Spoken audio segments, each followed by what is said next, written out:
amigos da TV Mundo Maior, será que animais podem ver espíritos? Para falar sobre este tema, hoje recebo o estudioso espírita Norberto Gavioli. Seja bem-vindo, Norberto. Olá, é um prazer estar aqui novamente com vocês. Norberto, essa é a pergunta que eu te faço. Os animais podem ver espíritos? Podem. E por que os animais possuem essa sensibilidade? Porque eles possuem essa sensibilidade. Todos nós, todo e qualquer ser da natureza está interrelacionado com a natureza.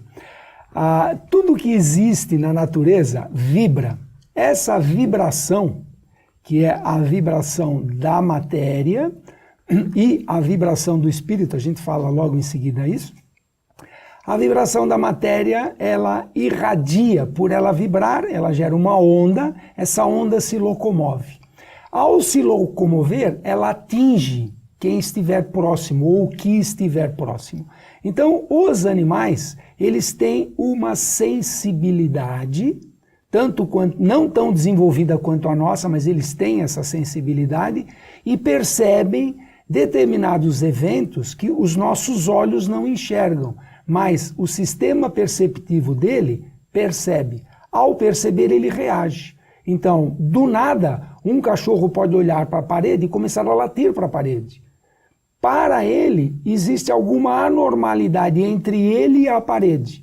Existe algo sobrenatural, algo misterioso, que para nós espíritas é de fácil entendimento. Esses corpos que estão numa forma não tão adensada são invisíveis para os nossos olhos, mas não para o nosso outro sistema perceptivo. Então, da mesma forma que existem indivíduos, seres humanos que nós consideramos médios ostensivos, existem alguns animais que têm essa percepção. Então seria uma, entre parênteses, uma mediunidade em determinados tipos de animais. Todos têm essa percepção? Não. Da mesma forma que nem todos têm a percepção tão aguçada quanto determinados indivíduos que nós chamamos de médiums e a ciência chama de paranormal. Então, para a ciência, alguns animais seriam animais paranormais. Eles veem e percebem algo que a maioria não consegue perceber. E quando eu falei da irradiação, os espíritos também irradiam, eles se auto-irradiam pelo pensamento. Então, ao emitir o seu pensamento, nós lemos esse pensamento e captamos. Ao captarmos esses pensamentos, nós adquirimos a ideia emitida pelo espírito manifestante. Da mesma forma, o cachorrinho capta essa ideia emitida por um eventual espírito ou um outro animal, o perispírito, né, de um outro animal ou o perispírito de um espírito que se apresente ali. E para aqueles que não conhecem, perispírito é a nossa fumacinha, o nosso fantasminha depois que nós morrermos. Por quê? Porque o espírito sempre está vinculado ao seu espírito para ele poder se manifestar aqui na Terra. Então os animais têm essa percepção, veem espíritos, veem outros animais e reagem com eles. E o que nós devemos fazer quando nós percebemos que o nosso bichinho de estimação está tendo esse contato, então, com o mundo espiritual?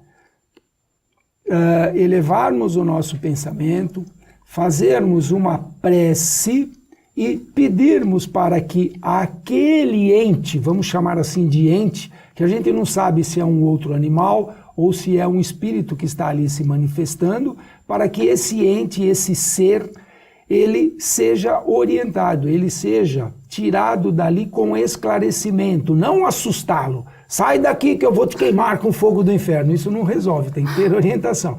Então, se nós percebermos isso da mesma forma que o nosso cachorrinho percebeu, é elevarmos o nosso pensamento e pedirmos auxílio aos nossos anjos de guarda para que orientem aquele ente, aquele indivíduo, aquele animal a se afastar dali e ir para um local mais adequado, porque ali não é o local e a hora de ele se manifestar.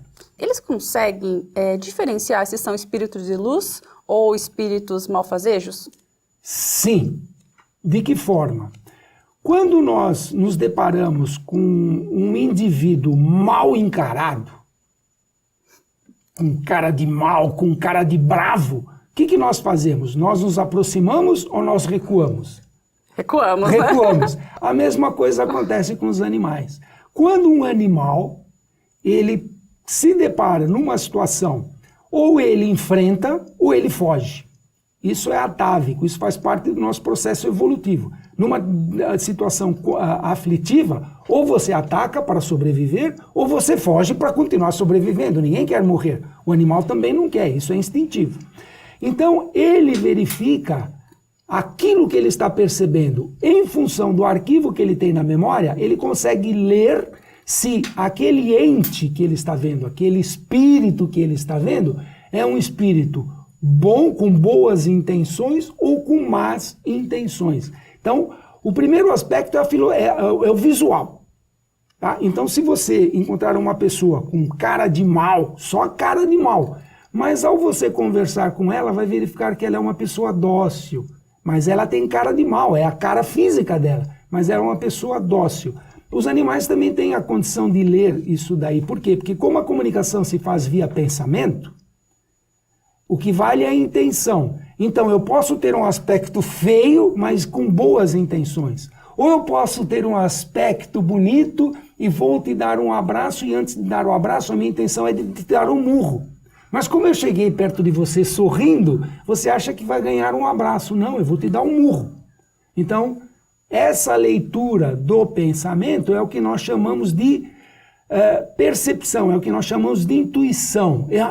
Eu acho que não vai dar certo. E nos leva ao medo. Tendo medo, eu fujo.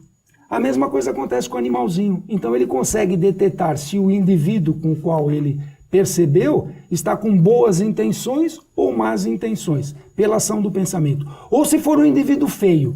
Se for um indivíduo feio com cara de mal, ele foge antes de ter lido o pensamento, por causa da forma. Muito obrigada pelas explicações, Norberto.